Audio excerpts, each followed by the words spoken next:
She arrived at the wealthiest estate in the county with nothing but a torn suitcase and a heart shattered into 1,000,000 pieces, yet she found something no one expected, a love so profound it would bring even the most powerful men to their knees.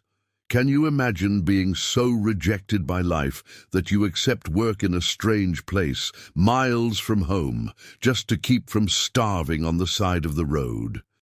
What leads a woman to believe she deserves nothing but crumbs, while a rich and respected man carries a loneliness so vast that not all the gold in the world could fill it? But this story happened in the rolling hills of the countryside, back in September of 1912, when fate decided to bring two broken souls together in ways no one could have predicted. Before we continue, let me know in the comments where you're watching from. Drop your city and state, or your country, if you're outside the US. I love knowing that these stories reach so many different places, connecting people through the emotions we all share. And if you haven't subscribed to the channel yet, subscribe now and hit that notification bell so you don't miss any stories of resilience and true love. Clara Foster was 24 years old when she discovered the world had no room for her. It wasn't a sudden realization, but the painful confirmation of something she had suspected since she was 8 years old, when she was orphaned and sent to live with her aunt and uncle in the small town of Bentonville. Uncle August and Aunt Matilda took her in because it was the Christian thing to do, not because they wanted to. That much was clear from the very first day, when her aunt pointed to a rickety old cot in the attic room and said in a dry voice that that would be her place. Clara learned early on how to be invisible. She learned to eat in silence, to work without complaint, to never ask for anything. She woke before the sun to fetch water from the well, swept the entire house before breakfast, and scrubbed clothes in the creek until her hands were raw and bleeding. Her cousins, Gavin and Renee, grew up with new clothes and schooling. Clara grew up with their hand-me-downs and the certainty that she was there solely out of charity. Aunt Matilda never let her forget it. When you are treated like dead weight for 16 years, something inside you begins to believe it. Clara would look in the mirror and see a girl far too thin, with dull brown hair always pulled back in a tight bun, and calloused hands that looked like they belonged to someone much older. Her almond-shaped eyes, a legacy from the mother she barely remembered, were the only beautiful thing she could see in herself. But beauty was useless when you had no dowry, no family, and no future. The years passed in that suffocating routine. Clara watched the young women of the village get married, build families, and take their places in the world. She remained in the attic room, increasingly invisible, increasingly convinced that this was all she deserved. Then came the day when even that was taken from her. It was a sweltering afternoon in August of 1912, when the heat made the air shimmer above the rooftops of Bentonville. Cousin Renee was about to be married, and the house was in an uproar with preparations. Renee was marrying the son of the wealthiest merchant in town, and Aunt Matilda wanted everything to be perfect. Clara had been working since dawn, helping with arrangements, stitching details onto the dress, organizing the house for guests.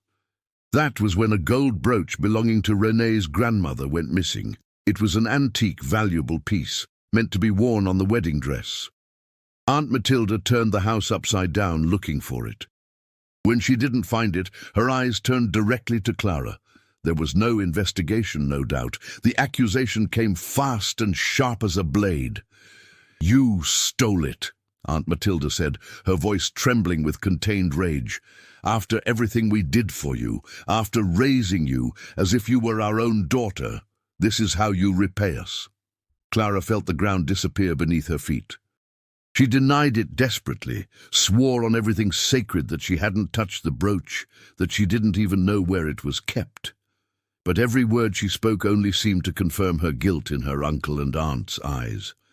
Uncle August, who had spent 16 years barely looking at her, finally stared at her with a mixture of disappointment and anger. "We always knew this could happen," he said, his voice grave. "People with no family, no breeding, no proper raising. The moment an opportunity arises, they show who they really are." Those words hurt more than any slap. Clara begged, cried, offered to let them search her things, search her room, but the decision had already been made. Aunt Matilda gave a cold ultimatum. "You leave this house tomorrow at daybreak," she said, crossing her arms over her chest. "And don't bother spreading lies around town because no one will believe you. Everyone knows we raised you out of charity. Now you'll have to learn to fend for yourself, since you're so clever." Clara spent that night awake in the attic, staring at the cracked ceiling she knew by heart. She had no money, nowhere to go, no one in the world who cared if she lived or died. Tears slid silently down her face as she tried to understand how she had ended up there. She had been so obedient, so hard-working, so grateful, and in the end, none of it mattered. At dawn, she took the small cardboard suitcase where she kept her few belongings. 3 worn dresses, a set of patched undergarments, the faded shawl that had been her mother's, a broken comb. It was everything she owned in the world. She walked out the back door without looking back, her throat so tight she could barely breathe. The town of Bentonville was waking up slowly that September morning. Clara walked along the dirt roads with her head down, feeling the weight of stares from the windows. The news must have already spread. In a small town, that kind of scandal travelled faster than the wind. She was now the ungrateful orphan who had robbed the family that took her in. The truth didn't matter. Her uncle's version was the only one that would be heard. She arrived at Mr. Oliver's general store, the only place she could try to get some information about work in other towns. The old merchant, who had always been kind to her, barely looked in her direction this time. His wife made a point of turning her face away. Clara swallowed the humiliation and asked with a trembling voice if he knew of any place needing a maid, a cook, a laundress, anything. Mr. Oliver sighed deeply and said he knew of nothing around there, but he had heard that Fairview Manor, about 50 miles away, was needing temporary hands for the harvest season. "But it's a long way, girl," he added without looking at her, "and the master there is very demanding." Clara had no choice. 50 miles was an enormous distance to cover on foot, but staying there meant starving or worse. She thanked him with a whisper and left the store, gripping her suitcase tight. The sun was already high when she began walking down the dirt road that led out of Bentonville. She didn't look back once. There was nothing there worth a last look. The first days of walking were the hardest of Clara's life. The September sun beat down without mercy, burning her fair skin which had never been exposed for so long. Her feet swelled inside her old boots, forming blisters that burst and bled. Hunger tightened her stomach into painful knots. She stopped at farms along the way, asking for water and sometimes a piece of bread in exchange for work. Some took pity and gave, others chased her away before she could even finish her sentence. At night, she slept where she could, once in an abandoned barn, another time beneath a large oak tree by the roadside, covered only by her mother's shawl. Fear kept her awake for hours. Fear of wild animals, fear of men with bad intentions, fear of never arriving anywhere and simply disappearing without anyone noticing or caring.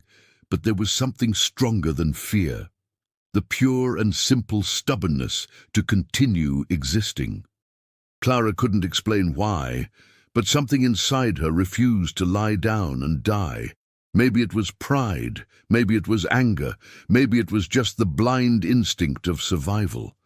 She put one foot in front of the other, day after day, because it was the only thing she could do. On the 5th day of walking, when the sun began to dip below the horizon, painting the sky in orange and purple, Clara spotted a stone gate with the name carved into it, Fairview Manor. Her heart gave a strange leap in her chest. She had arrived, or at least she had arrived at a place that might mean the difference between living and dying. The driveway leading to the estate was lined with rows of blooming magnolias, their leaves glistening against the evening sky. Even exhausted and covered in road dust, Clara couldn't help but notice the beauty of the place. The main house appeared in the distance, imposing and white, with 2 rows of enormous windows and a sweeping veranda. It was larger and more beautiful than any building she had ever seen in her life. Surrounding the main house were other smaller buildings, the renovated workers' cottages, the barn, the grain silos, the stables. Everything was well kept, organized, prosperous. Clara felt even more insignificant with her torn suitcase and bloody feet. She stopped in front of the main house, unsure of exactly what to do. Knocking on the front door seemed wrong for someone like her. She decided to go around to the back, where the kitchen and servant quarters usually were. That was when she heard a voice behind her. "Miss, what do you want here?" Clara spun around, startled. It was a man of about 60, skin weathered by the sun, a straw hat and work clothes. He had kind eyes, despite his direct tone. She tried to answer, but her voice came out raspy from disuse. She swallowed hard and tried again. "I'm looking for work, sir," she said, trying to sound firm despite her exhaustion. "They told me in Bentonville that you might need people here for the harvest." The man looked her up and down, assessing. It wasn't a cruel look, just cautious. "You walked from Bentonville?" Clara nodded. The man whistled low. "That's over 50 miles, girl. You look like you haven't eaten or drunk properly in days." She didn't deny it because it was true. The man took off his hat and scratched his head, thoughtful. "Well, the house is needing a temporary laundress, yes," he said finally. "But the one who decides is Mrs. Higgins, the housekeeper. She's in the kitchen right now. Come, I'll take you to her. But look, Mrs. Higgins is tough to deal with. She doesn't accept laziness or excuses. If she gives you the job, you're going to have to work hard." Clara felt a wave of relief so great she had to blink several times to keep the tears from falling. "I know how to work hard, sir," she said with a steady voice. "It's the only thing I know how to do well." The man smiled slightly and pointed to a side path. "My name is Daniel. I'm the foreman here. Come with me." The kitchen at Fairview Manor was enormous, with a wood-burning stove, a long wooden table, and copper pots hanging on the walls. The smell of food made Clara's stomach growl so loud she felt ashamed. Sitting at the table, reviewing a list, was a woman of about 50, grey hair pulled back in an impeccable bun, a severe black dress, posture erect. Mrs. Higgins. She raised her eyes when Daniel and Clara entered. Her gaze was sharp and calculating. "What is this, Daniel?" The foreman explained that Clara had come looking for the laundress job. Mrs. Higgins examined her in silence for long seconds that felt like hours. "Where are you from?" "Bentonville, ma'am," Clara answered. "Why did you leave?" The question came fast, and Clara felt her blood run cold. She couldn't tell the truth. Who would hire someone accused of theft? "My aunt and uncle passed away," she lied, her voice trembling. "I had no one else there." Mrs. Higgins continued looking at her with that expression that seemed to read every lie, every secret, every fear. "Do you know how to wash fine linens? Do you know how to iron with a hot iron without scorching? Do you know how to get out tough stains?" Clara nodded to everything. She had learned all of this in her uncle's house, after all. She knew how to work. The housekeeper finally sighed. "I'll give you a 1-week trial," she said dryly. "The work is hard, the hours are long, and I don't accept idleness or sloppiness. You will wake at 5, work until 6 in the evening with a break for lunch. Payment is weekly, room and board included. If you don't suit, you leave without making a scene. Understood?" "Understood, ma'am." Clara could hardly believe it. She had done it. She had a place to stay, food to eat, work to do. In that moment, it seemed like a miracle. Mrs. Higgins clapped her hands once, and a young girl appeared in the doorway. "Take her to the small room next to the laundry. Give her a plate of food, water to wash herself, and show her where things are. Tomorrow she starts at 5 sharp. The room was small, simple, with a narrow bed, a stool and a basin. To Clara it looked like a palace. She ate the plate of stew and bread they gave her, as if it were the last meal of her life. She washed her face, her arms, her sore feet. She lay down on the bed, and for the first time in a week managed to close her eyes without fear of what the dawn would bring. The first days of work were grueling. Clara woke before the sun, still in the dark, and went to the laundry where mountains of clothes waited. Fine linen sheets, embroidered tablecloths, crisp white shirts, delicate dresses.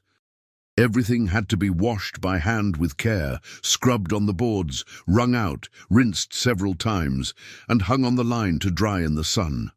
Then came the work of ironing with heavy irons heated on the wood stove.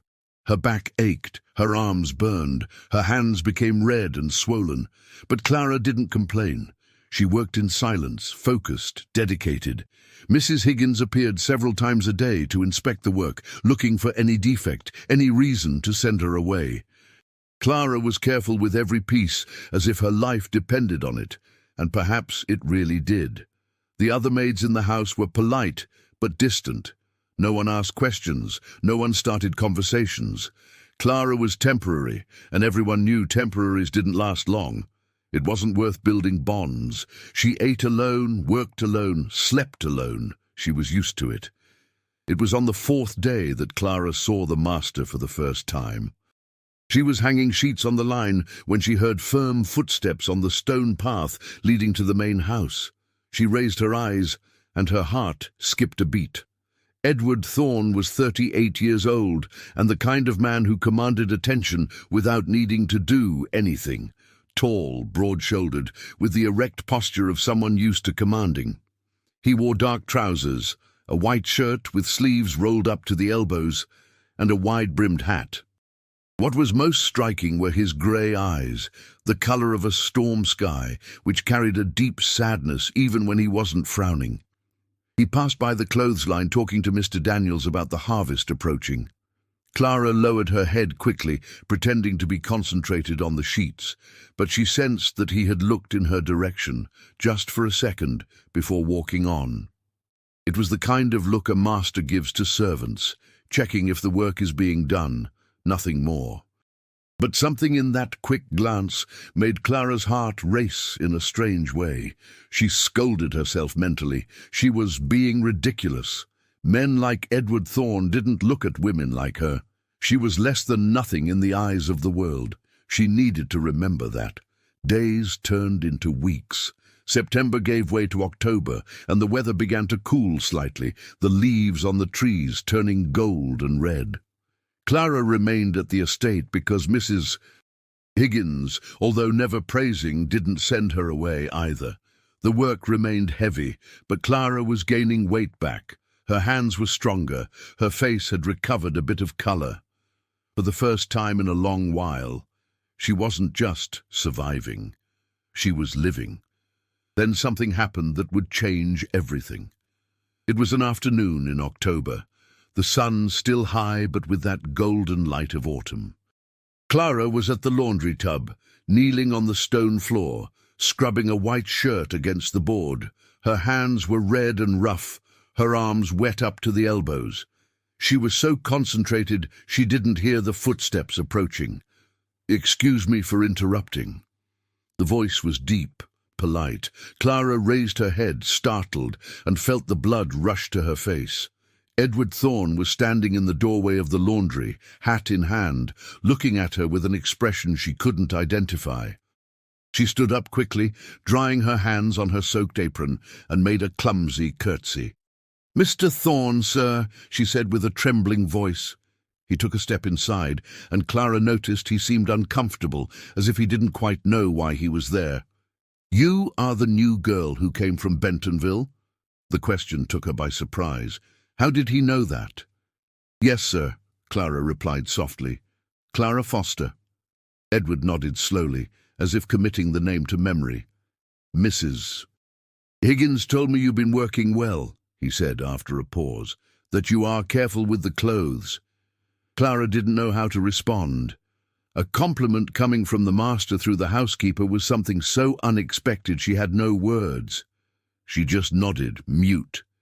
He stood there for a few more seconds, as if wanting to say something but unable to find the words. Finally, he put his hat back on. "Keep it up," he said before turning and leaving the laundry with firm strides. Clara stood frozen in the same spot for long minutes after he left, her heart beating too fast in her chest. Why would the master come personally to the laundry to say that? He could have sent any message through Mrs. Higgins or Mr. Daniels. But he had come himself. He had looked at her, he had learned her name, he had acknowledged her work. For the first time in 24 years of life, Clara felt something strange and frightening, the sensation that someone had actually seen her. Not as dead weight, not as an invisible maid, but as a person. She didn't know what to do with that feeling. So she went back to work, scrubbing the clothes harder, trying to scrub away that dangerous feeling starting to sprout somewhere in her chest. What Clara didn't know was that at that exact moment, in the main house, Edward Thorne was standing at the study window, looking in the direction of the laundry, with a disturbed expression. He didn't understand why he had gone there. He didn't understand why the face of that thin girl with sad eyes hadn't left his mind since he saw her for the first time hanging sheets. He didn't understand why, for the first time in 3 years, something inside him that was dead and buried was beginning to stir, painful and stubborn like a sprout breaking through dry earth. He closed his eyes and took a deep breath, stepping away from the window. This was ridiculous. It was dangerous. Beatrice had died only 3 years ago. He had sworn never to look at another woman that way again. He had sworn his heart was closed forever. But the heart, Edward was discovering, doesn't care about oaths. 6 weeks passed since Clara arrived at Fairview Manor, and something had changed in the air. It wasn't anything that could be explained with words, nothing that could be pointed to with a finger. It was a subtle change, the kind that can only be felt in the chest, in that place where emotions live before they are given names. Late autumn was arriving, and the estate was filled with vibrant colours. The mornings were cold now, with that fine mist covering the fields like a cotton sheet, but the midday sun still burned bright. Clara woke up every day at 5 sharp, as always, but now her body was used to the rhythm. Her hands had developed calluses over calluses, her arms were stronger, her shoulders broader. The hard work had sculpted in her a resilience she didn't know she possessed. Mrs. Higgins had stopped inspecting every piece of clothing Clara washed. That didn't exactly mean approval, but it meant the housekeeper had nothing left to complain about. Clara had proven she knew how to work, that she was careful, that she didn't break or stain the fine linens of the main house. She had earned the right to stay there, at least for now. But what had really changed, what kept Clara awake some nights staring at the ceiling of her small room, was the way Edward Thorne had started to appear. They weren't planned meetings, at least that's what she told herself, but somehow he always found a way to pass by the laundry when she was working, or by the clothesline when she was hanging clothes, or by the path leading to the water pump when she was carrying heavy baskets. The first time he offered to help, Clara almost dropped everything on the ground in shock. It was a morning in November, and she was carrying a huge basket of wet sheets to the line. The load was heavy, and she needed to stop every few steps to catch her breath. That was when she heard that deep voice behind her asking if she needed help. She spun around so fast she almost lost her balance. Edward was there, hatless, shirt sleeves rolled up, looking at her with an expression that mixed concern and something else she couldn't identify. "No, Mr. Thorne, sir," Clara replied quickly, feeling her face heat up. "I can manage. It's my job." He took a step forward, ignoring the protest. "I know it's your job," he said calmly, "but that doesn't mean you need to kill yourself carrying it. Give it here." And before she could stop him, he had taken the basket from her hands and was walking toward the clothesline with steady strides. Clara stood rooted to the spot for a few seconds, open-mouthed, before running after him. "Sir, you don't need to—" So she started to protest, but he was already setting the basket down next to the line. "There," he said, dusting off his hands. "It was nothing." He looked at her then, really looked at her, with those grey eyes that seemed to see more than they should. "Are you all right? You aren't working too hard?" The question was so unexpected, so genuinely concerned, that Clara felt a lump in her throat. When was the last time anyone had asked if she was all right? She nodded quickly, not trusting her own voice. "I'm fine, sir. Thank you for the help." Edward stood there for another moment, as if he wanted to say something else, but finally just nodded and went on his way. That was the first of many small encounters. Edward began appearing more often, always with some plausible excuse. Once he came to ask if she had seen Mr. Daniels around. Another time, he brought a glass of cool water, saying the day was unseasonably warm. Another time, he simply stopped to comment on the weather, on the harvest, on how beautiful the farm looked at that time of year. The conversations were always brief, always superficial, always polite. But there was something in the looks that lingered a second too long, in the way he smiled slightly when she said something, in the way he always asked if she was okay, if she needed anything. Clara wasn't naive. She knew this was dangerous. Masters didn't converse with temporary maids unless they wanted something, and she knew enough stories of girls who had been used and discarded by powerful men. But something about Edward seemed different. He never got too close, never spoke suggestively, never touched her beyond that moment he had taken the basket of clothes from her hands. There was a respect in every word, every gesture, as if he was trying to know her for real, not just possess her. And Clara, God help her, was starting to like those meetings. She began paying more attention to her own hair in the morning, pinning it up a little more neatly. She began looking in the direction of the main house more often than necessary, her heart leaping when she saw Edward's tall silhouette on the veranda. She began smiling to herself when she remembered something he had said. "This is madness," she scolded herself while scrubbing clothes in the tub. "You are nothing to him. You're just a maid, and a temporary one at that. He's probably just being polite." But even so, she couldn't stop her heart from racing every time she heard his firm steps approaching. It was on a Saturday morning that everything shifted to a new level.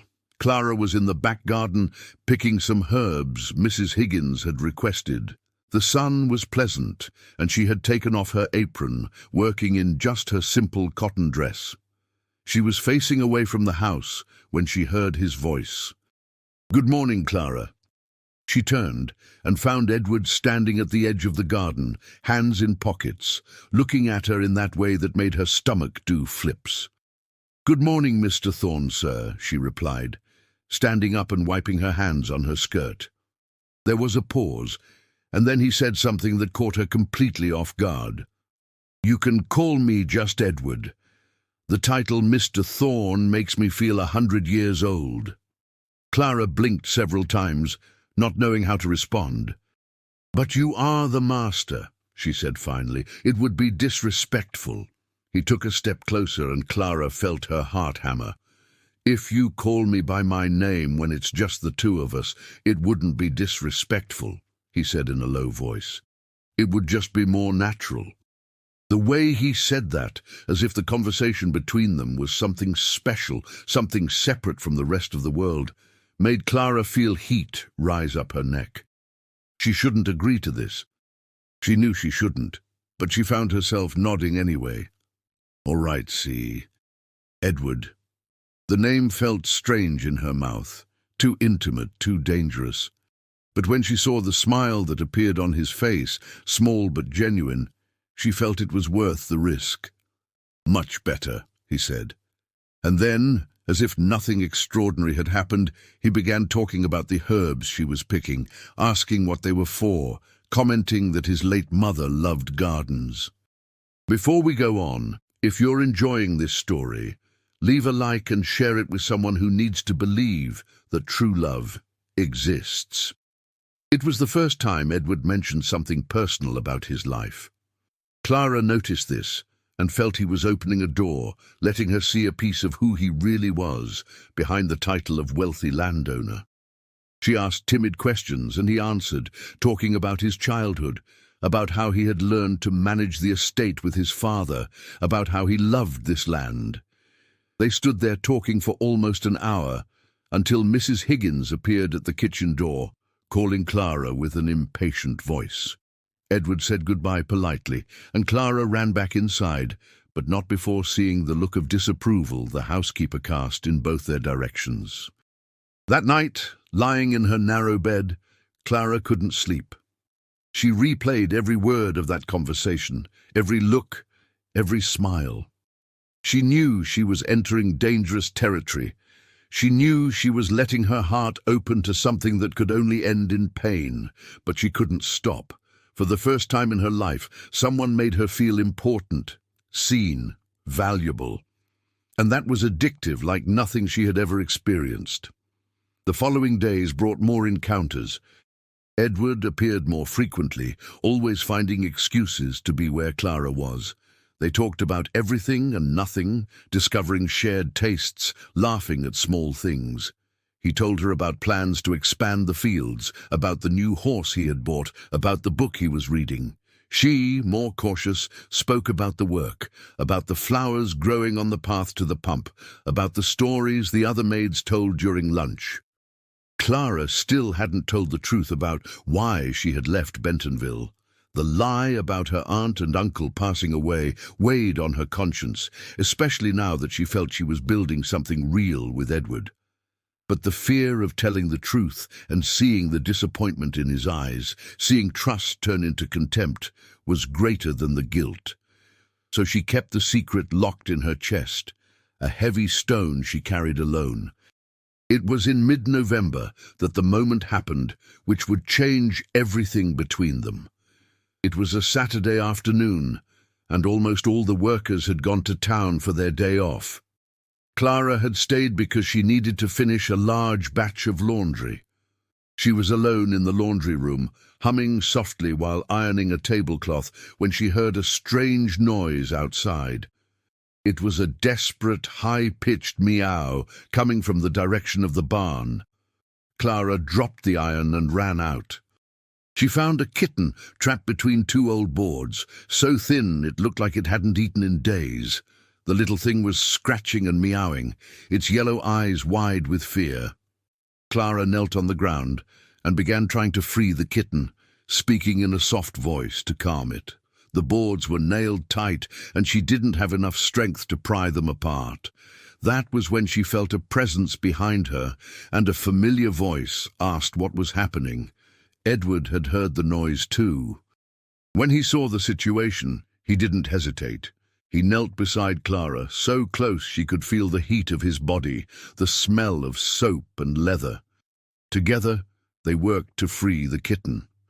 Edward used a piece of wood as a lever and finally managed to pry the boards apart enough for Clara to pull the little animal out. The kitten clung to her immediately, still trembling. Clara held it against her chest, stroking its small ears, whispering words of comfort. When she raised her eyes, she found Edward looking at her with an expression that made her heart stop. It wasn't just attention or interest, it was something deeper, more intense. It was admiration, tenderness, and something else she didn't dare name. "You are kind," he said, his voice husky, "with everything and everyone, even with a lost kitten." Clara felt her face burn.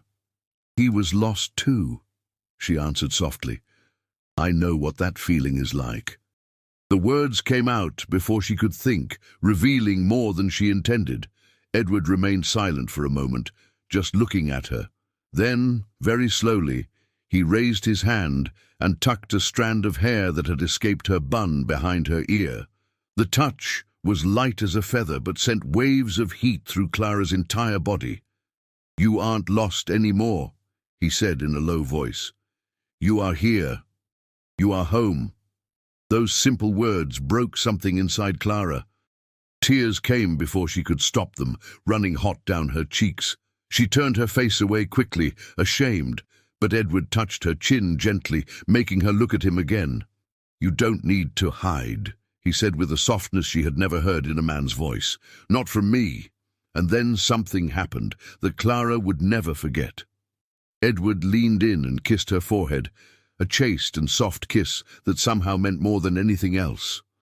It was a promise, an acknowledgement, a silent declaration that what existed between them was real. They stayed there, kneeling on the dusty floor of the barn, with the kitten still clinging to Clara's chest, just looking at each other.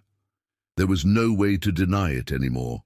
There was no way to pretend they were just master and maid having polite conversations. Something had bloomed between them, deep and true, and there was no turning back. But the world wouldn't allow them to stay in that bubble forever. Reality returned in the form of a carriage coming up the main drive of the estate that same late afternoon. Edward and Clara, who had returned to their chores after the moment in the barn, each trying to process what had happened, heard the sound of wheels and horses. Edward frowned when he saw the carriage. He wasn't expecting visitors. When the vehicle stopped in front of the main house and the door opened, his face closed completely. A stylish woman stepped out, in her mid-30s, dressed in expensive, modern city clothes. Behind her came a younger girl, beautiful, wearing a light blue traveling dress. "Cousin Edward!" exclaimed the older woman in a loud, cheerful voice. "What a wonderful surprise we are preparing for you." Laura Thorne had arrived, bringing with her her daughter Isabel, and a very clear intention. She had heard that Edward remained alone, wasting his life and fortune in eternal mourning, and she had the perfect solution. Marry her cousin to her daughter, unite the family properties, and bring Edward back to proper social standing. Edward descended the porch steps with a polite but cold expression. "Laura," he said, greeting her with a kiss on the cheek. "I didn't know you were coming." "You should have sent word." His cousin laughed as if it were all a great joke. "Oh, cousin, we came precisely to surprise you. Isabel was dying to see you, weren't you, my daughter?" Isabel smiled shyly, dropping a graceful curtsy.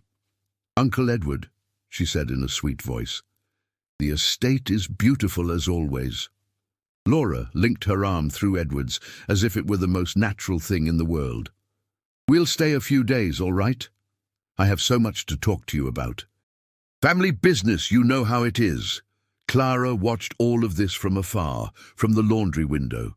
She saw the elegant woman cling to Edward's arm. She saw the beautiful girl smiling at him. She saw the servants running to unload the trunks, and she felt her heart sink in her chest. Of course, how foolish she had been. How had she allowed herself to dream, even if just for a few days, that someone like Edward could be genuinely interested in someone like her? Those women were from his world. Elegant, educated, of good family. The younger girl was beautiful, with pretty dresses and the air of someone who had never needed to work a day in her life. Clara looked at her own calloused hands, at her old, faded dress, at her rough, bare feet. What had she thought she was? A fairy tale princess? She moved away from the window with a heavy heart, returning to the pile of clothes she needed to iron. It was better this way. It was better to remember her place before she got hurt even more. Edward had been kind to her, nothing more.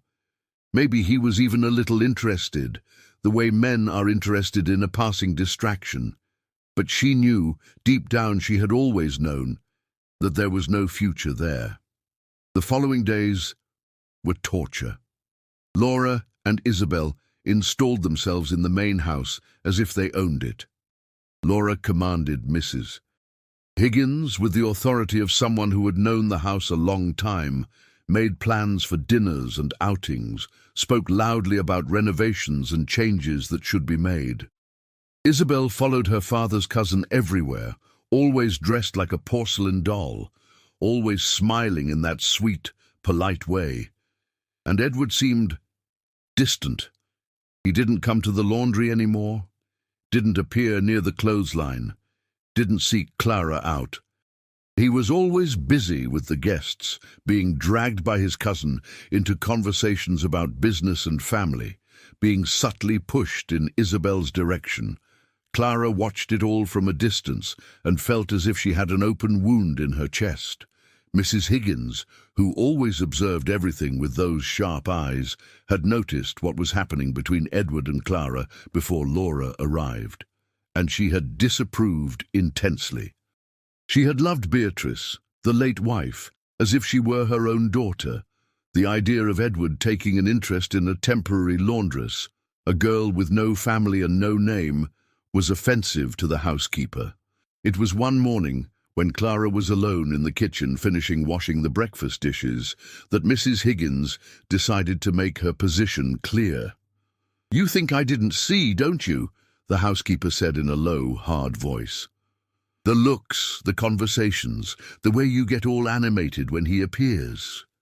Clara felt her blood run cold. "I don't know what you're talking about, ma'am," she tried to deny, but Mrs. Higgins took a step forward. "Don't treat me like an idiot, girl. I saw everything, and I'm going to make one thing very clear. Edward Thorne is not for you. He is the widower of a wonderful woman, of good family, educated, everything you will never be. If you think you can climb in life by latching onto him, you are very mistaken." The words were cruel, but Clara couldn't respond because part of her agreed.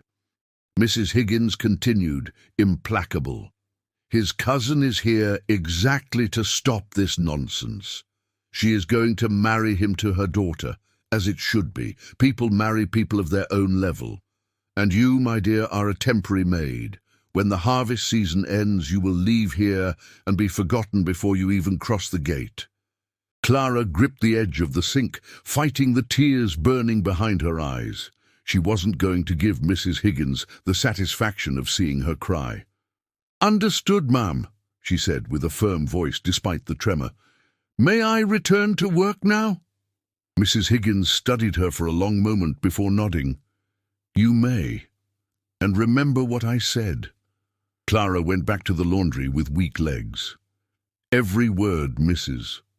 Higgins said had hit home because they were the same things she already told herself. It was all true. She was nothing, had nothing, deserved nothing more than what she already had.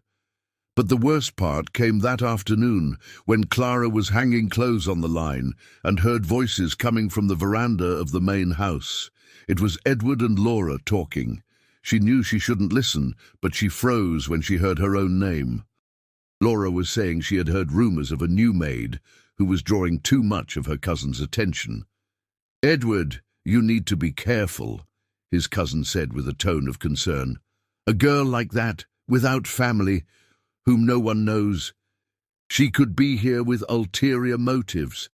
How many stories do we hear of women taking advantage of wealthy widowers?" Clara gripped the sheet tight, waiting for Edward's response. Her heart beat so hard it seemed everyone could hear. There was a long pause before he answered. "Clara isn't like that," he said with a firm voice, but then Laura continued. "How do you know, cousin? Do you know her past? Do you know why she left her previous town? What if she's running from something?" Another silence. Clara felt the tears finally spill over. Edward didn't know anything about her past because she had lied, and Laura was right to question. Any person of common sense would question. Edward finally answered, but his voice was lower, more hesitant. "You're right," he said. "I need to be more careful." Clara didn't wait to hear any more. She dropped the laundry basket and ran to her small room, locking the door behind her. She sat on the bed and finally let the tears fall freely. It was all her fault. She had lied about her aunt and uncle. She had hidden the truth about the theft accusation. She had let Edward think she was someone she wasn't. And now Laura was planting doubts in his head, legitimate doubts that Clara couldn't contest without revealing the truth. And if she revealed the truth, she would lose everything. Edward would think she had deceived him from the start, that she was dishonest. that she was everything Laura was insinuating. She was trapped in her own lie, with no way out. That night there was a formal dinner in the main house. Clara heard the sound of laughter and conversation, saw the illuminated windows, smelled the fine food. She was lying in the dark of her room, staring at the ceiling, when there was a knock on the door. It was one of the cooks asking for help because they had too much work. Clara had no choice. She washed her face, pinned up her hair, put on the cleanest apron she had, and went to the kitchen. She spent the night washing dishes, drying crystal glasses, organizing platters. Occasionally she heard laughter coming from the dining room. Once, while carrying a tray of sweets, she passed the partially open door and saw Edward sitting at the head of the table, with Laura on one side and Isabel on the other. The girl looked beautiful in a dark green dress, hair pinned up in curls, laughing at something Edward had said. Clara returned to the kitchen and continued working in silence, her heart broken into 1,000 pieces. This was how it was meant to be. Edward in his place, surrounded by people of the same level, and she in the back washing their dishes. It was the natural order of things. She had been a fool to think it could be different. The days dragged on. Edward didn't seek Clara out anymore. She didn't know if it was because he was really listening to his cousin or simply because he didn't have time with so many guests and commitments. Either way, the result was the same. They didn't talk anymore, didn't look at each other anymore, existed in completely separate worlds. Clara threw herself into work with an almost desperate intensity. She woke up earlier, worked later, took on extra tasks, anything to keep her mind occupied, not to think about grey eyes and kind words, not to remember the kiss on the forehead that had meant everything and now seemed to have meant nothing. Laura, meanwhile, advanced with her plans like a general on a battlefield. She organized outings for Edward and Isabel to be alone, spoke constantly about how the two would make a perfect couple, commented on the union of family properties. Isabel, to be fair to her, seemed genuinely kind and wasn't to blame for being used as a pawn in her mother's plans. But her constant presence at Edward's side was like salt in an open wound for Clara. It was on an afternoon in December, when the cold was starting to bite for real, that everything reached a breaking point. Clara was at the tub washing clothes, her hands numb from how freezing the water was. The sky was overcast, threatening a storm. She worked mechanically, lost in dark thoughts, when she heard rapid footsteps approaching. It was Mr. Daniels, the foreman, with a worried expression.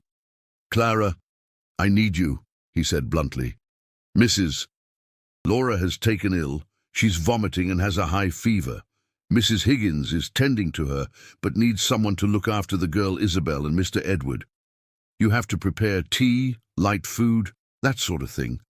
The cooks are all busy with the bedding that needs changing." Clara felt panic rise. To have to go into the main house, to have to serve Edward and Isabel, to have to pretend everything was fine. "I don't know if I'm the right person, Mr. Daniels," she started to say, but the foreman was already turning back. "You are. Come on, girl, it's an emergency." There was no way to refuse. Clara dried her hands, took off her wet apron, and headed for the main house, with her heart beating out of rhythm. The kitchen was in total chaos, with maids running from one side to the other. Mrs. Higgins appeared for a second to give rapid orders. Clara was to prepare tea and something light to eat, take it to the sitting room, serve, and then return to help with whatever else was necessary. Clara prepared the tea with trembling hands, arranged a tray with biscuits and fresh bread, and walked down the corridor to the sitting room. She knocked lightly on the door before entering. Edward and Isabel were sitting near the fireplace, talking in low voices. When Clara entered, Edward raised his eyes, and she saw something pass across that face she knew so well. Surprise, relief, and something else that made her heart skip a beat. "Good afternoon," Clara said in a low voice, making a small curtsy. "I brought tea and something to eat." Isabel smiled gratefully. "How kind, thank you. How is Mother?" Clara explained that Mrs. Higgins was tending to her, that it was likely something she had eaten, that it would pass. While she poured the tea, Clara could feel the weight of Edward's gaze on her. Her hands shook so much she almost dropped the cup. Isabel, oblivious to the tension in the air, chatted about how scary it had been to see her mother get sick so suddenly, about how lucky the estate was to have such helpful people. "You are the Clara my mother mentioned, aren't you?" Isabel asked suddenly. "The new laundress." Clara nodded, not knowing what Laura had said about her. Isabel continued, innocent. "Mother said you work very well, that the house has never been so organized." That was unexpected. Clara was sure Laura had nothing good to say about her. "Thank you, miss," she said softly. "Excuse me, I need to get back to the kitchen." She was almost at the door when she heard Edward's voice for the first time in days. "Clara, wait."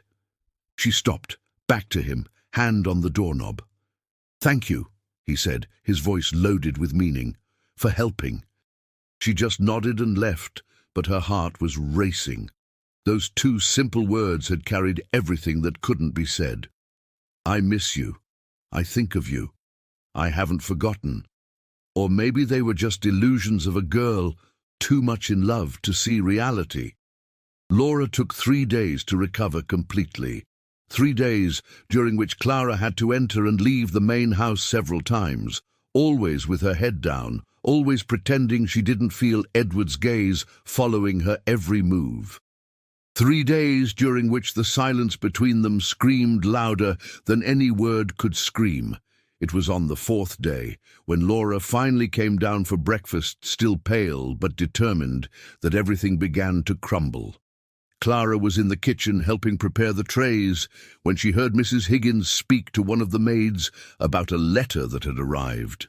A letter from Bentonville, addressed to Mr. Edward. Clara's blood froze in her veins. She knew, with that certainty that comes from the gut, that that letter brought nothing good. Her hands began to shake so much she had to put down the cup she was holding before it broke. Mr. Daniels appeared in the kitchen doorway, calling Clara, saying the master wanted to speak to her in the study. The walk to the study seemed to last an eternity, and a second at the same time. Clara felt her legs weak, her heart beating so hard it felt like it would come out of her mouth. She knocked on the door and heard Edward's deep voice telling her to enter. He was sitting behind the mahogany desk, the letter open in front of him. His face was impenetrable, those grey eyes studying her with an intensity that hurt. Standing beside the desk, with an expression of barely disguised victory, was Laura. And in the corner, with eyes wide with curiosity, was Isabel. Edward pointed to the chair in front of the desk. "Sit down, Clara." It wasn't a request. She sat on the edge of the chair, hands clasped in her lap so tight her knuckles turned white. The silence stretched for long seconds before Edward finally spoke. "I received a letter from Mr. August Foster of Bentonville," he said with a carefully neutral voice. "He claims to be your uncle." The room began to spin. Clara opened her mouth, but no sound came out. Edward continued, relentless. "According to him, you didn't leave Bentonville because your aunt and uncle died, as you said. You were expelled from their house after being accused of stealing a gold family brooch." The words fell like stones, each one breaking a piece of the world Clara had tried to build. She couldn't look at Edward, couldn't bear to see the disappointment, the anger, the contempt that would surely be on that face. Laura took a step forward, her voice full of satisfaction. "I knew there was something wrong," Edward's cousin said. "A girl appearing out of nowhere, without references, without history. Edward, you need to send her away immediately. Who knows what else she might steal from this house? Who knows if even the interest she showed in you wasn't part of some plan?" Those last words made Clara finally raise her eyes, and what she saw on Edward's face was worse than anger. It was hurt. The hurt of someone who had trusted and found out they were deceived. "I want to hear it from you," he said in a low, tense voice. "Is it true? Did you lie about your aunt and uncle? About why you left Bentonville?" Clara felt the tears burning in her eyes, but blinked hard to hold them back. She wasn't going to cry. She wasn't going to use tears to buy pity. "Yes," she said with a firm voice despite the tremor. "I lied. My aunt and uncle didn't die. They threw me out of the house." "Because you stole," Laura interrupted accusingly. "No," Clara replied, looking directly at Edward, only at him.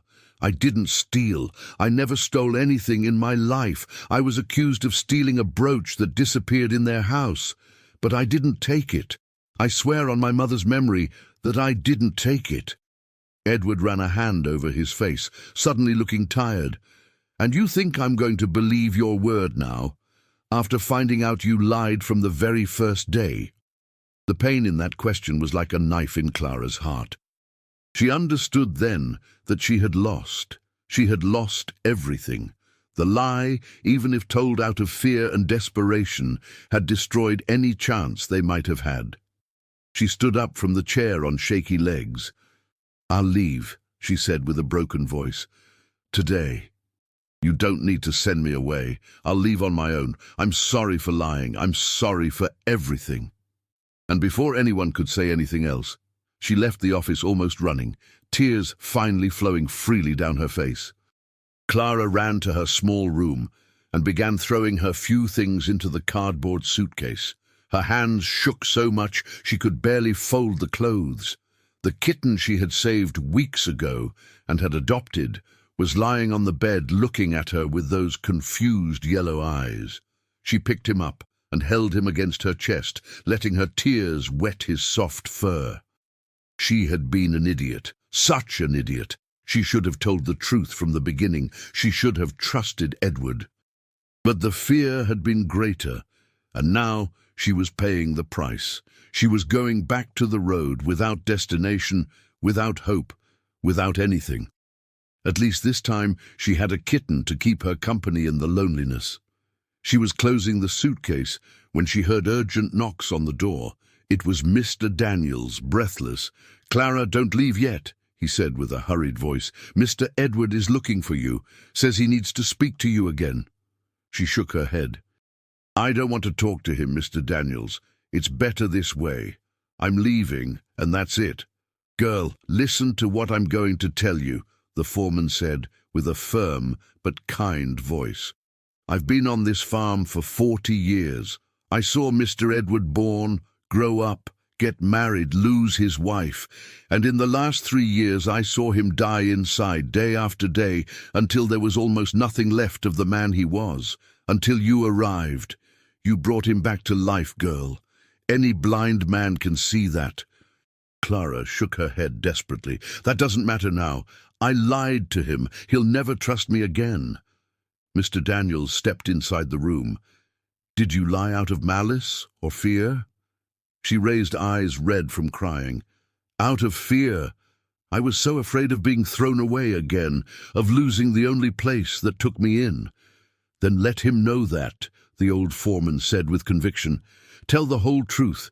If he doesn't believe it, then you leave. But at least try." Before Clara could respond, another voice came from the doorway. "And I think you should listen to Mr. Daniels." It was Isabel, Laura's daughter, standing in the corridor with a determined expression. Clara looked at her in surprise. The girl entered the small room and closed the door behind her. "I need to tell you something," Isabel said in a low voice. "My mother is wrong about you. I know this because I've spent the last few days observing. I saw the way you work, the care you take with every single thing, the kindness to everyone. And mostly I saw the way you look at Uncle Edward. That isn't fake. No one can fake what's in your eyes when you look at him." Clara felt fresh tears well up. "But I lied," she whispered. "How is he going to trust me now?" Isabel took Clara's hands in hers. "Because you're going to tell the truth, all of it, and you're going to let him decide." She hesitated and then continued. "I need to tell you something else. Mother has been forcing me to pretend I'm interested in Uncle Edward. She wants this marriage because his lands border ours. But I don't love him. I don't even really know him. And he doesn't love me either. He loves you." Clara's heart gave a painful leap. "You don't know that," she said, shaking her head. "I do know," Isabel replied with a sad smile, "because it's the same way I look at the foreman's son on our farm. A love that cannot be because of social differences. But you know the difference between you and me. You have the chance to fight for your love. Uncle Edward has no family to force him into anything. He is free to choose, so give him that chance. Let him choose." Isabel's words planted a tiny seed of hope in Clara's shattered heart. Was it possible? Could Edward forgive her, believe her, still want her after everything? Mr. Daniels touched her shoulder lightly. "He's waiting for you on the back porch, girl. Go." Clara wiped her face with her hands, took a deep breath, and left the room with trembling legs. The path to the back porch was short, but felt like miles. Edward was facing away, leaning on the railing, looking out at the fields that stretched as far as the eye could see. He didn't turn when he heard her steps, but his posture became even more rigid. "You asked to speak to me," Clara said in a low voice. There was a long silence before Edward finally turned. His face was tired, marked by sleepless nights, but his eyes still carried that intensity that made her heart race. "I want you to tell me everything," he said. "From the beginning, the complete truth. No lies this time." And Clara told him. She told him about being orphaned at 8, about living in her uncle's house out of charity, about 16 years of being treated like dead weight. She told him about the brooch that vanished, about the accusation that fell on her without investigation, about being expelled with no chance of defense. She told him about the desperate walk to the estate, about the fear of being thrown away again if anyone knew the truth. She told him everything, with tears running down her face, her voice breaking several times, but without stopping until every word had been said. When she finished, she stood in silence, waiting for the verdict. Edward had listened to everything without interrupting, without changing expression. Now he looked at her with those grey eyes she had learned to love, and she couldn't read what was in them. Finally, he spoke. "You lied to me." The statement came without anger, just as a statement of fact. Clara nodded. "I lied, out of fear and desperation, but I lied. I have no excuse." Edward took a step toward her. "But you didn't steal the brooch." It wasn't a question. She shook her head vehemently. "I swear I didn't steal it. I would never steal. I'd rather starve." "I know," Edward said simply. Clara raised her eyes in surprise. "How?" He gave a small, humorless smile. "Because I've spent the last weeks watching you. I saw the care you take with every object in this house, even the simplest ones. I saw you return a coin you found on the laundry floor to Mrs. Higgins. I saw you fix a broken cup with glue instead of throwing it away, worried about the cost. I saw who you are, Clara, and who you are is not a thief." The tears now came from relief, from gratitude, from something she dared not name. "So, you believe me?" Edward nodded slowly. "I do, but I'm still hurt that you didn't trust me from the beginning." She sobbed. "I know. I'm sorry. I should have trusted, but I was so afraid. My whole life people threw me away. I couldn't bear it if you did the same." Edward closed the distance between them in 2 long strides. His hands cupped Clara's face with a gentleness that contrasted with the intensity of his gaze. "I was never going to throw you away," he said hoarsely. "Never. Don't you understand? You brought light back into my life for the first time in 3 years. I wake up and have a reason to want the day to begin. You made me feel alive again." Clara couldn't breathe properly. Her heart was beating so fast, it felt like it would explode. "But I am nothing," she whispered. "I have no family, no dowry, no refined education. Laura is right, I'm not suitable for you. People will talk. They will despise you for being with someone like me. Edward ran his thumbs over her cheeks, wiping away the tears. Do you think I care about what people will say? Do you think a title or money means anything compared to what I feel when I'm near you? Clara, I was dead. I buried my heart along with Beatrice and thought I would never be able to feel again. And then you appeared, with your sad eyes and your stubborn dignity, and showed me I was still alive. If you are loving this story of true love, leave a like and share it with someone special. But what about Isabel? Clara asked with a trembling voice. And your cousin? And all your family expecting you to marry well? Edward let out a short laugh. Isabel is interested in her farm's foreman's son, not in me. She told me that herself yesterday, and my cousin can wait as long as she likes. I'm not marrying for convenience. I already did that once. Clara blinked, surprised. You didn't love Beatrice? He grew serious. I was fond of her, I respected her, but it wasn't real love. It was a marriage arranged by families. I only discovered the difference now, with you. Now I know what real love is. It's this here. It's this tightness in the chest when you smile. It's this fear of losing you. It's this need to see you happy above anything else. The words broke Clara's last resistance. She let the tears fall freely now, but they were tears of happiness, of relief, of requited love. Edward pulled her into a tight embrace, holding her as if he were afraid she would disappear. She buried her face in his chest, smelling soap and sunshine, listening to the strong beat of his heart against her ear. They stood like that for long minutes, just holding each other, letting the storm pass. Finally, Edward pulled away enough to look into her eyes.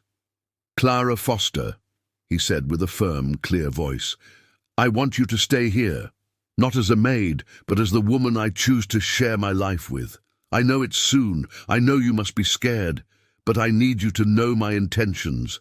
I want to court you honorably and properly.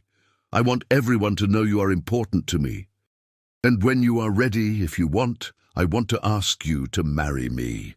Clara couldn't believe what she was hearing. It felt like a dream, like impossible, like everything she had never dared imagine for her life. But people will talk, she whispered. They'll say you're crazy, that I'm a gold digger, that I don't suit. Let them talk, Edward replied with conviction. I don't care, the only opinion that matters is yours. So tell me, Clara, do you want me to? Or am I reading everything wrong? She looked at that man who had given her work when no one else would, who had seen value in her when she herself didn't, who had chosen to believe her word against the evidence. How could she not love him? I love you, she said simply, letting the words come from her heart straight to her mouth. I don't know when it started, but I love you. And I'm afraid this is all a dream, and I'll wake up back on the road with nothing. Edward smiled, a true smile that lit up his entire face. It's not a dream, he promised, and then, slowly and carefully, giving her time to refuse if she wanted, he lowered his face and kissed her lips. It was a soft, respectful kiss, but loaded with promise. Clara felt as if the whole world had stopped in that moment, as if only the two of them existed. When they separated, both were breathless. Edward rested his forehead against hers, smiling. I'm going to do this right, he promised. I'm going to court you as you deserve. But first, I need to resolve a situation. He straightened his shoulders and held out his hand. Come with me. They went back inside the house, holding hands. Clara was nervous, scared of what was going to happen, but Edward's solid presence beside her gave her courage. They found Laura, Isabel and Mrs. Higgins in the sitting room. Laura stood up immediately upon seeing them enter hand in hand, with a scandalized expression. Edward, what is the meaning of this? His cousin demanded to know. He didn't let go of Clara's hand. It means Clara is staying at this estate, not as a maid, but as my guest. I'm going to court her properly, and if she accepts, I am going to marry her. Laura went pale. "Have you lost your mind? Marrying a maid accused of theft?" "She is not a thief," Edward said with a hard voice. "And even if she were, that would be my problem, not yours. I appreciate your concern, Laura, but I don't need help choosing who I will spend the rest of my life with." His cousin opened and closed her mouth several times, clearly shocked. Isabel, however, was smiling. "I think it's beautiful, Uncle Edward," the girl said. "All happiness to you both." Mrs. Higgins surprisingly remained silent. The housekeeper looked from Edward to Clara and back, assessing. Finally, she sighed deeply. "If it is what you wish, sir," she said with a tired voice, "who am I to interfere?" "But," she looked at Clara with warning, "this house belonged to Mrs. Beatrice. I hope you treat it with the respect it deserves." Clara nodded fervently. "I will treat it, Mrs. Higgins, I promise." The housekeeper nodded and left the room, clearly needing to process all of this alone. Laura, furious, announced she was leaving the next day. "I will not stay here to witness this scandal," she said with an indignant voice. "Isabel, we are leaving tomorrow morning." To everyone's surprise, Isabel shook her head. "I'm not going, Mother. I'm going to stay a few more days. I want to get to know the estate better. And the foreman, Mr. Daniels, said his son returns from his trip tomorrow." I became curious. The way she said that, with a sparkle in her eyes, made Laura understand exactly what was happening. Her daughter had also fallen for someone unsuitable. "You have all gone mad," the cousin said before leaving the room, stomping her feet. Laura left the next day as promised, leaving only recriminations and empty threats to tell the whole family about the scandal. Isabel stayed 3 more days, long enough to meet Gavin, Mr. Daniels's son, and confirm that what she felt was real. When she left, it was with the promise to return soon, and with a smile on her face that fooled no one. The following days were an adjustment. Edward made it clear to everyone on the farm that Clara was no longer a maid. She moved into one of the guest rooms in the main house, received new and appropriate clothes, and began learning about farm management by his side. Mr. Daniels was an ally from the start, treating Clara with due respect. The other maids took longer, but eventually Clara's consistent kindness won over the majority. Mrs. Higgins was the hardest. The housekeeper watched everything with those critical eyes, waiting for Clara to make some mistake that proved Edward was wrong. But Clara didn't make mistakes. She learned fast, worked hard at what was necessary, treated everyone with respect, and mostly took care of Edward with a dedication that slowly broke down the old housekeeper's barriers. The courtship was slow and respectful. Edward didn't want anyone, especially Clara, to think he was taking advantage of her vulnerable situation. They spent days together, riding through the fields, talking for hours on the veranda, dining side by side. Edward told her about the estate, about his dreams and plans. Clara told him about her childhood, about the mother she barely remembered, about the fears she still carried. They were moments of indirect flirtation, the kind that warms the heart. The way Edward found excuses to touch her hand when passing documents, the way Clara smiled when he entered the room. The inside jokes only the two of them understood. The looks that lingered a second too long. The way he always asked her opinion on farm decisions. The way she left coffee ready every morning, just the way he liked it. Love grew not just in grand romantic gestures, but in these small moments of daily life. In mutual care, in respect, in the partnership naturally forming between them. It was on a night in May, with spring filling the air with the scent of flowers, that Edward formally asked her to marry him. He took her to the garden, where they had saved the kitten together, knelt on the damp earth and said simple but profound words. "Clara, you made me believe in love again. You made me want to wake up every day. You made me feel that life is worth living. Would you accept to be my wife, not out of convenience or duty, but for true love?" Clara was crying, but they were tears of pure happiness. "Yes," she answered with a trembling voice. 1,000 times, yes. Edward slid a simple but beautiful gold ring onto her finger, pulled her in for a kiss that sealed the promise, and for the first time in their lives, both felt they were exactly where they should be. The wedding happened in June, when the magnolias were in bloom again, and the sky was the most perfect blue. It was a simple ceremony in the estate chapel, with only the closest people present. Mr. Daniels was the best man. Isabel returned to be the maid of honor, and even Mrs. Higgins was there, eyes misty despite her serious expression. Clara wore a simple but elegant white dress with flowers in her hair. Edward didn't take his eyes off her during the entire ceremony. When the minister asked if he took Clara as his wife, his answer came firm and clear, "I do forever." And when it was her turn, Clara looked into the grey eyes of the man who had given her everything and answered with the same certainty, "I do, forever."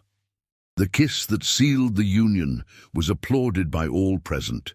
For the first time in their lives, both Edward and Clara felt complete. Two wounded souls who had found each other at the right moment, in the right place, and who had chosen to heal together. Years passed, and Fairview Manor flourished in ways no one could have predicted. Clara, now Mrs. Thorne, proved to be not only a dedicated wife, but a born administrator.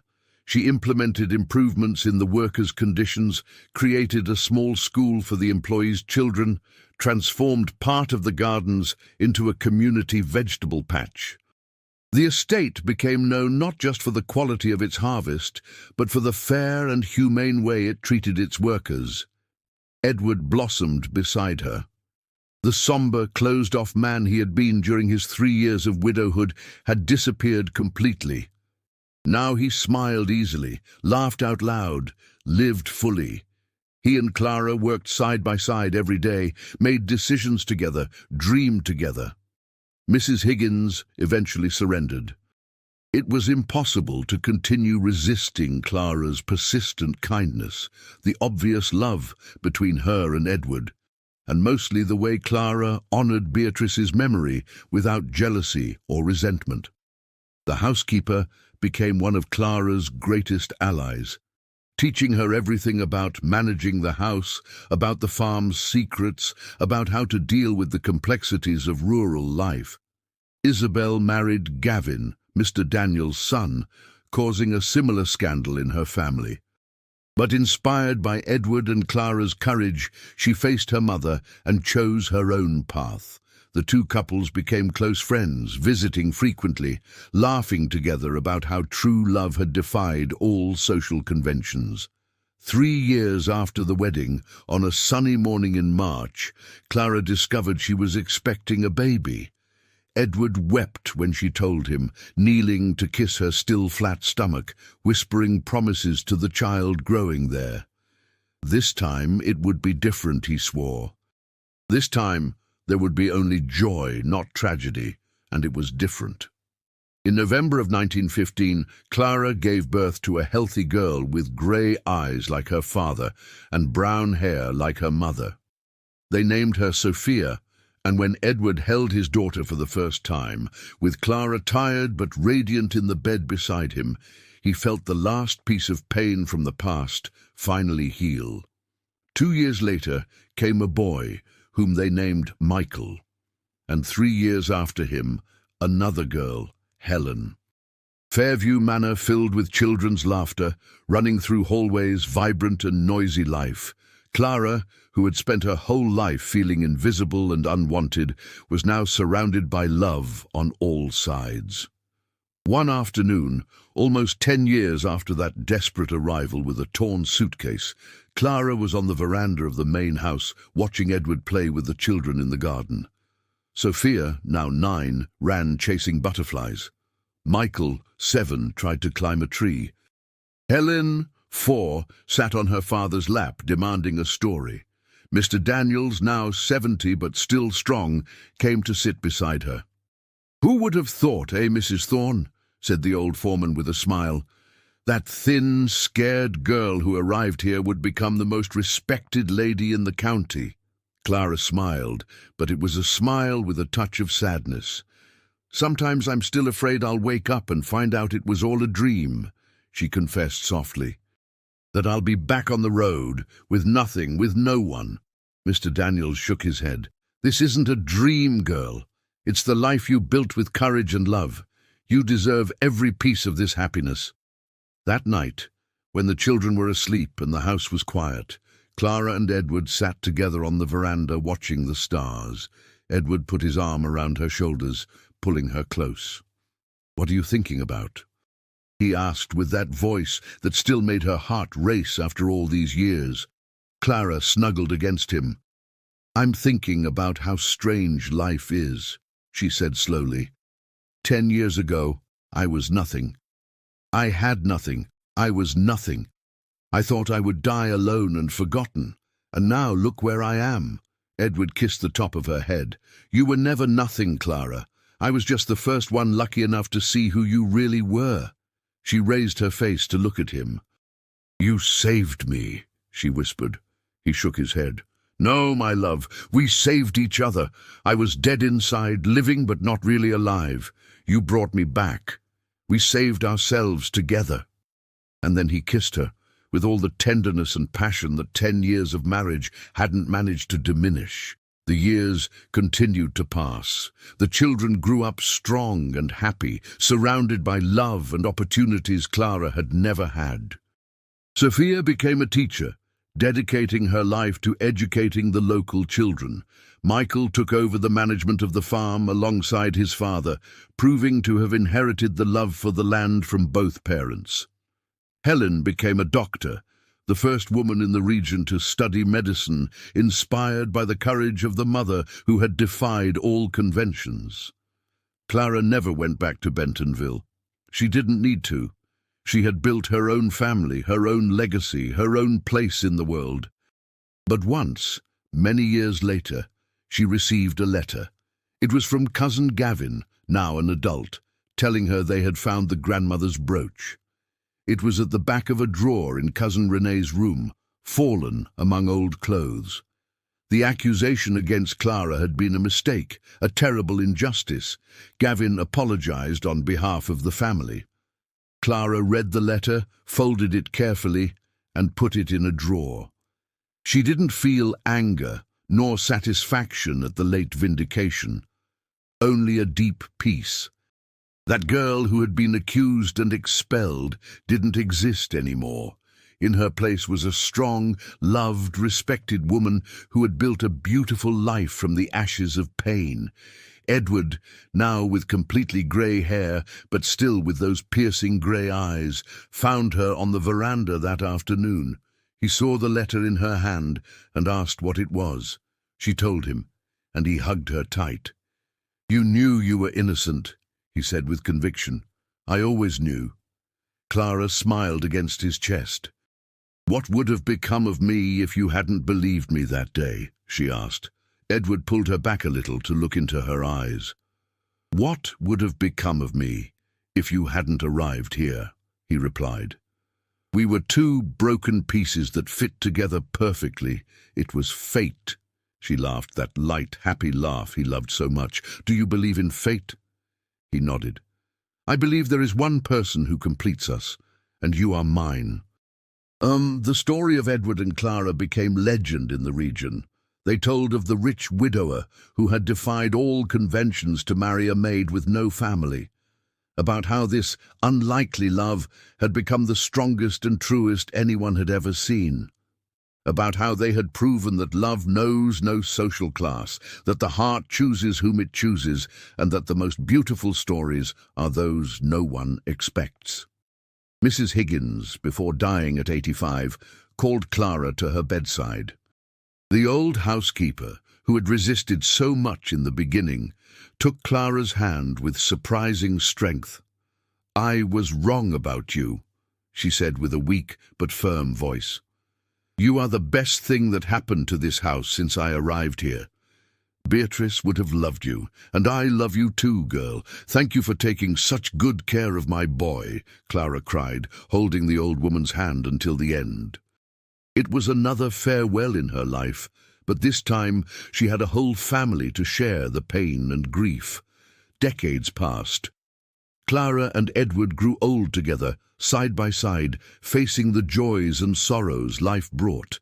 They saw grandchildren born, saw the estate prosper even more, saw the world change around them, but one thing never changed: the love they felt for each other. On an autumn afternoon, when both were already in their 70s, Edward found Clara in the garden where they had saved the kitten decades ago. The little animal had lived many years and departed in peace, but the garden remained their favorite place. Edward sat on the bench beside her, took her wrinkled hand, and interlaced their fingers. "Do you regret anything?" he asked. Clara thought for a long moment. "I regret lying in the beginning," she said honestly. "But even that ended up being important because it taught me to trust. So no, I don't regret anything. You gave me the most beautiful life I could have dreamed of. You gave me family, love, purpose. You gave me everything." Edward brought her hand to his lips and kissed it lightly. "You gave me more," he said. "You gave me a reason to live again. You showed me the heart can heal. You gave me the happiest years of my life." Clara rested her head on his shoulder, and they stayed there in comfortable silence, watching the sun set over the fields that had been witnesses to their love since the beginning. The story of the orphan abandoned by everyone who found love with the wealthy widower wasn't just about romance. It was about second chances, about believing in one's own worth, about the courage to defy the world for love. It was about two wounded people who chose to heal together instead of letting the pain win. It was about dignity, respect, true partnership. And when many years later, Clara and Edward's grandchildren asked how their grandparents had met, they told the full story. About the desperate arrival, about the stolen glances, about the lie and the forgiveness, about the love that had defied all odds. And they always ended the story the same way. "True love," Clara would say, with those eyes still bright despite her age, "doesn't happen in spite of our wounds. It happens because of them, because it is our breaks that make us capable of understanding the breaks in the other. And when two broken people decide to fix themselves together, the result is something stronger and more beautiful than anything that was ever perfect." Edward always added, holding her hand. "And true love doesn't choose for convenience, for money, or for status. It chooses with the heart, and when it chooses with the heart, everything else falls into place." And so ends the most beautiful love story between the wealthy widower and the orphan abandoned by all. A story that proved true love exists, that it is worth fighting for, and that the best stories are those no one expects but everyone needs to hear. Because in the end, we are all just souls looking for another soul to complete us. And when we find it, no matter the barriers, no matter the obstacles, love always finds a way.